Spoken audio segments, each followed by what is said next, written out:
一个不满14岁的小女孩给自己的父母打电话的时候，她说了一句令人震惊的话。她说：“妈，我怀孕了，是我爸的。”突然给我打个电话说：“妈，我怀孕了。”我说：“怎么能怀孕呢？”她说：“那反正我怀孕了，我爸的。”这个小女孩后来报警了，她说自己从6岁开始就被自己的亲生父亲、爷爷、叔叔、姑父还有其他的邻居被他们强，而且一直持续到了14岁，整整8年的时间啊，禽兽不如啊！最终呢，他将包括自己父亲和爷爷在内的11人送进了监狱。而当这些人刑满释放之后，纷纷的上访大喊冤枉。那么真相到底是怎样的呢？大家好，我是海岩，今天我们要说的是非常著名的汤兰兰案。2018年10月27日，黑龙江省五大连市龙镇公安分局一个14岁的女孩在干妈的陪同之下走了进来，说要报案。警察问她报什么案，她说我要告我的亲生父亲，告他强我从6岁开始整整8年。警察这么一听啊，第一反应就是非常的荒谬，天底下怎么可能有这种禽兽父亲呢？但是他们还是按照规定做了2件事，一是给女孩做了精神鉴定，结果一切是正常的；二是带她去做了身体检查，结果是处女膜完全的破裂，陈旧性裂痕，宫颈糜烂。这个结果让警察也坐不住了。2008年的10月29日到31日，警方进村抓人，一口气就抓了15个人。这个村呢，总共有70户人家，280口人，最终11人被定罪判刑。父亲汤继海无期徒刑，母亲万秀玲10年的有期徒刑，其余的9人是5到10年的不等的刑期。那么这个叫做汤兰兰的女孩到底经历了什么呢？汤兰兰1994年出生在黑龙江省五大连市的兴安乡龙山村。6岁之前呢，她在姥姥家里长大。6岁那年呢，父母把她接了回来。第2年，母亲去山东打工了2年，就是从这个时候开始，地狱之门打开了。根据汤兰兰的讲述，父亲杨继海趁妻子不在，把女儿从爷爷奶奶住的东屋抱到了自己的西屋。那年的汤兰兰才7岁呀，从那以后呢，几乎每天晚上都有这样的事情发生。更令人发指的是，这不仅仅是一个人的罪恶。汤兰兰在举报信里写道，大姑父刘昌海说，我父亲都弄了，也不差他一个。从那以后呢，刘昌海也经常对他施暴，还有叔叔汤继斌也加入其中。家里的屋子小，父母呢让他去爷爷汤瑞景的家里去住。晚上奶奶李秀芝给他脱衣服，他不脱，奶奶就打他。脱完之后呢，奶奶让爷爷摸他的后面，奶奶还问爷爷是不是比我这个老的舒服，爷爷回答是的，比老的舒服。还有更变态的，大概是在汤兰兰10岁左右，家里买了录像机和带颜色的影碟，父亲呢把邻居叫过来一起观看，然后模仿片中的行为，轮流对汤兰兰。判决书认定的8起犯罪事实里啊，详细记录着这些令人发指的细节。2003年春天，父亲汤继海啊找到了邻居王占军，到他家里看带颜色的光碟，姑父刘长海也在场。看着看着呢，汤继海就把女儿拽到炕上，王占军和刘长海全程目睹了。然后呢，杨继海又邀请2人参与，3个人一起模仿录像里的画面，对汤兰兰进行了。2003年的秋天，姑父刘长海、邻居季广才、李宝才、梁立全再次来到了汤继海家里看带颜色的光碟。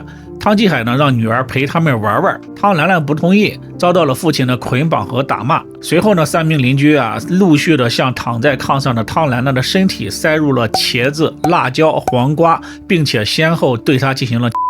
2006年的春天，邻居梁立全和汤继海在家里看带颜色的光碟。汤继海说让我姑娘陪你们玩玩啊，母亲万秀玲说玩玩得给钱，他收了每个人50块钱。随后几个人均对汤兰兰这样的地狱生活呢，一直持续到他外出上学住宿才有所好转。但是呢，只要一放假回家，一切照旧。2008年，汤兰兰14岁，上了初一，在离家60多公里外的龙镇读书。因为学校没有宿舍，所以呢，他住在附近的一个寄宿的家庭里，房主是王凤朝和李宗云夫妇。在这里寄宿的总共有10名孩子。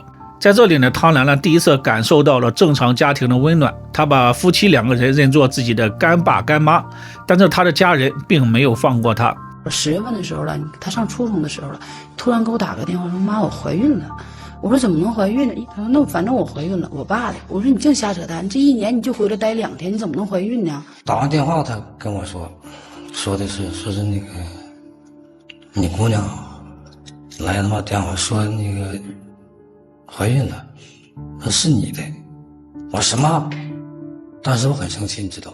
2天之后，10月3日，万秀玲带着汤兰兰的姑姑汤玉英和表哥丁福赶到了龙镇，要接汤兰兰回家。汤兰兰呢就死死地抓住了床沿，不愿意走。万秀玲说：“你不回去，我就不让你念书了。”汤兰兰说：“凭啥不让我念？”姑姑接话说：“不是不让你念，是你爷想你了。”汤兰兰说：“那我就更不能回去了，我不会忘记我爷是怎么对我的。”万秀玲扇了汤兰兰一个巴掌，干妈李宗云见状要报警，万秀玲呢就只好离开了。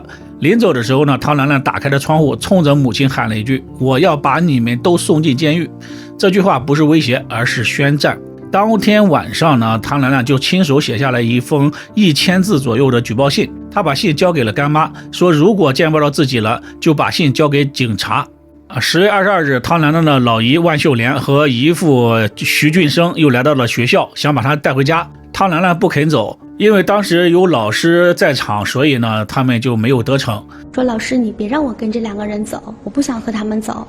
然后我就跟那2个人说，我说如果孩子不愿意跟你走，我们没有权利让孩子跟你走。10月27日，在干妈李宗云的陪同之下，汤兰兰走进了龙镇的公安分局。经过法院的审理之后，11个人被判刑。父亲汤继海构成了强奸罪、强迫卖淫罪等等多项重罪，判处了无期徒刑。母亲万秀玲构成了强迫卖淫罪、包庇等相关罪名，获刑10年。其他的几个人被判了5到15年不等。但是事情并没有结束，案件呢进入了司法程序的时候，这些人知道自己要面临的刑期之后呢，这些人11个人全部都翻供了。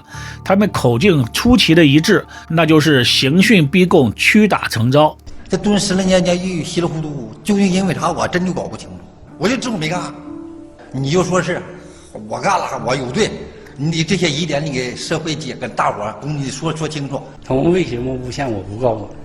这些年我就琢磨这事，我也没琢磨明白。我说那么个小孩他怎么能可能说是诬陷我不告我，说是跟他发生关系？父亲汤继海在法庭上从鞋子里拿出了一颗牙齿，说是被警察打掉的。母亲万秀玲说自己在看守所里跳过楼。爷爷汤瑞景在被捕45天之后吐血身亡。他们呢还抛出了一个关键的信息，那就是警方在汤家搜到的那个影碟机发票上显示购买的时间是2004年的1月15日。而汤兰兰说的是2003年看带颜色的光碟时候被侵害的，也就是说当时还没有买这个影碟机呢，时间对不上。而且呢，当时警方并没有在现场找到相关的带颜色的那些光碟。这些质疑在2008年随着一篇报道引爆了全网。2018年的1月30日有媒体发布了寻找汤兰兰的报道，文中呢甚至还公布了汤兰兰的新的名字和所在地，舆论一片哗然，很多人就开始怀疑这会不会是一个冤假错案呢？针对民众的疑问呢，调查人员对此案进行了重新的调查，并且一一给出了相关的回复。关于牙齿，法医鉴定显示汤继海的面部没有骨折的痕迹，牙齿的脱落处没有任何的断根，不像是被打掉的，而且掉了几颗牙，掉了哪一颗牙，他的前后说法不一，自己也记不清楚了。关于跳楼，当时呢，万秀玲跳楼的原因不是因为自己被冤枉，而是因为想见到自己的女儿，而她的女儿不愿意见她。而且呢，所谓的跳楼是从2楼跳到1楼。是从几楼跳下去？就看守所的2楼跳下去的。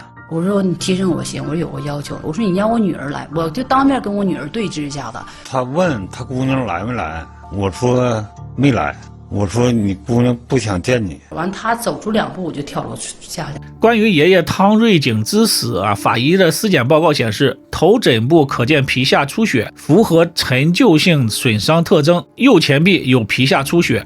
这些伤呢是3到5天前造成的，但是呢，对于汤瑞景的审讯是在7天之前，所以呢，汤瑞景是在审讯完成2天之后才受的伤。最关键是呢，法医确定了汤瑞景的真正死因是死于肺癌，也就是说他并没有遭受过刑讯逼供。关于那个影碟机呢， 2003年虽然没有买这个影碟机，但是并不代表没有。汤兰兰后来陈述里补充说，2003年的影碟机应该是借来的。虽然警方在汤家并没有找到带颜色的那些光碟，父亲汤继海呢也一口咬定没有看过那些带颜色的光碟，但是同案的王占军承认了他和汤继海一起看过带颜色的光碟。那你在你自己家里的时候看过黄色录像吗？没有，没看过，从来都没有看过。没看过。你们家里你自己借过或者买过黄碟吗？没买过。你和汤继海一起在他们家看过这个录像吗？看过。一起看过黄色录像吗？看过。是你主动去的，还是汤继海邀请你去的？这个就是说是无意中就是串门的时候了。你去看过几次？大概也就是2、3次吧。此案最令人不解的呢是出现了2张几乎一样的 B 超单，同一日期，同一个医生，一张呢是显示未怀孕，一张呢是显示已怀孕。其实呢，自始至终啊，汤兰兰都没有承认过自己怀孕的事情。医生姚海燕鉴定之后认为啊，已怀孕的那张有明显的造假痕迹，而这张已怀孕的 B 超单呢是来源于万秀玲家里的衣服的口袋。他为什么要伪造 B 超单？他并没有去解释，而是说是汤兰兰的干妈给他的。网友们猜测呢，可能是万秀玲想把脏水泼在汤兰兰的干爸干妈的身上。对此呢，父亲汤继海在采访当中回答也是含糊其辞，谁真谁假，大家可以自行判断一下。没有印象说问没问他怀没怀孕的事情，他就说他回来，我也感觉回来好像是没问他这个事情。到底怀没怀孕的时候，你没有想过马上去找你的女儿吗？带她去做检查，确定这个事儿。这个没想到这个一点，这点确实没想到。但给我打电话说妈我怀孕了，我爸的，完了我就在法庭上我说我女儿怀孕，他爸的，然后他说这个爸是他管王凤朝他也叫爸，他也不叫干爸。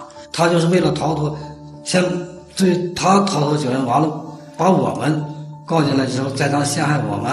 对于为什么要带汤兰兰做 B 超，汤兰兰和干爸干妈说是汤兰兰当时肚子有点大，而且呢身体也出现了其他的一些症状，所以呢带她去医院里检查，并且做了 B 超单。这孩子你知道病到啥程度？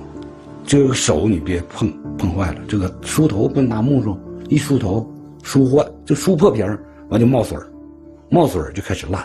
那王爱人哭好几天，我说这孩子遭了罪，抱王爱人大腿，他说你可得救救我呀，一样，你不救我就完了。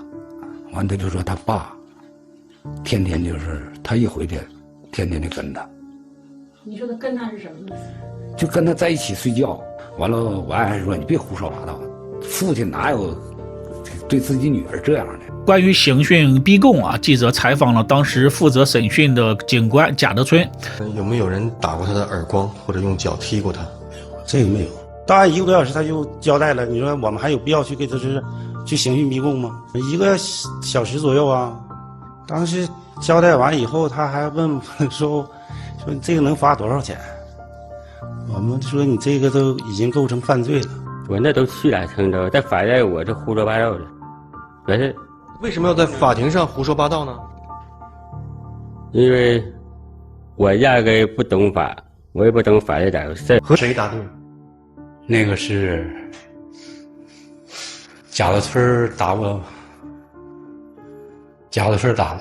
他说多名被告人供述的核心犯罪事实是一致的，仅细节表述上存在着个体差异。如果是统一刑讯逼供套词的话，供述当中呢不会出现这个细节区分的，应该是一模一样的才对。更重要的是呢，他们交代的一些犯罪细节，汤兰兰从来都没有提过，是他们主动交代出来的。2017年的6月29日，母亲万秀玲出狱了。她开始和其他出狱的涉案人员联系，一起上访，想要获得国家赔偿，并且呢，在网络上发出了很多消息来混淆视听。其中呢，最令人关注的是一段来自汤兰兰和她姑姑刘桂英的通话录音。那个，你说你老姑对你也不薄，你说你咋又能是个咬人有你老姑子呢？不是，我老姑就直接跟你说吧，我老姑给我。给我坏了，知道了吧？那你说1年我给你掏3000块钱？对，那你明天给我送来吧。那我明天我给你送去。对，1年3000。完就拉倒了吧？好几年了。3年呢？就3年就行。我不现在上初中，你就给我掏3年就行。根本我问你老姑父了，你老姑父说根本就没那回事儿。你给我画了，我跟你说没有用的，你要不承认，明天再进去啊。对于这个录音，审查合议厅的审判长是这样回复的：现在我们能确定一点，就是这个电话啊，这个事实呢是存在的，但不能因为被害人打了这个电话，就否认了他其他指控犯罪的真实性啊，他俩之间实际上是没有必然联系。随着对此案关注度越来越多，也引起了一些媒体的关注，其中有2家媒体登出了寻找汤兰兰的标题，有些媒体呢还非常武断的下了一些所谓的定论，还说汤兰兰现在不应该消失，言语当中的意思就是汤兰兰心虚了，所以才不肯现身，甚至呢还有一个无良记者深挖并且公开了汤兰兰新的名字、身份信息以及家庭住址。其实呢，汤兰兰并没有所谓的消失，而是在警方的保护之下换了一个身份重新生活。而这名记者将汤兰兰的新身份和地址公布于众，无异于在别人的伤口上撒盐。最终呢，在汤兰兰本人的同意的情况之下，中央电视台的记者和汤兰兰本人进行了通话，汤兰兰做出了对此案的一些回复。请问是汤兰兰吗？是。我是中央电视台记者，有些问题啊要跟你核实一下。好的。如果有哪些问题你觉得触犯了你的隐私或者不想回答的话，你可以直接告诉我，好吗？好。你跟干爸干妈的关系怎么样？挺好的，他们只是帮助了我，只是当时受了我的委托，人家就做了一个好事，为什么大家要这样那样的去猜测人家呢？就像你们在路上扶了一次摔倒的老人一样，你就要猜测他是为了什么吗？那报案之后，你给刘桂英打过电话吗？打过。你跟他提出过要钱的事儿？对。找他要钱的原因是什么呢？主要是因为学业。你怎么那么怕回家呢？就像他所说的那样，回去就出不来了。而且还有，我如果回去，我可能每天都会遭受这种不堪的事情。你说你父亲在你小的时候多次强奸你，这种事是真实发生过的吗？是真实的。在你成年之后，你怎么看？怎么说？前途不如啊。因为你举报他们的犯罪，有11个人被判刑入狱了，你觉得这11个人有被冤枉的吗？没有。一个都没有吗？没有，不敢为我的话付出法律责任。他们也在到处这个申诉，说自己是无辜的，这个事情你知道吗？是我的母亲，我的父母，我怎么可能去冤枉？就是说他们没有做的事情，我去冤枉他们呢？我想问天上有这样的人吗？如果我不是受害者，我为什么要去冤枉他们？我冤枉他们对我有什么好处吗？发生在我身上的，我身上的，这是我的伤口，怎么就成了我诬告他们了呢？2018年，调查人员跑了6个省份、12个县市，行程2万多公里，询问了144人次，制作笔录172份，重新审查了6个月。2018年的7月27日，黑龙江省高级人民法院宣判，驳回申诉，原判无误。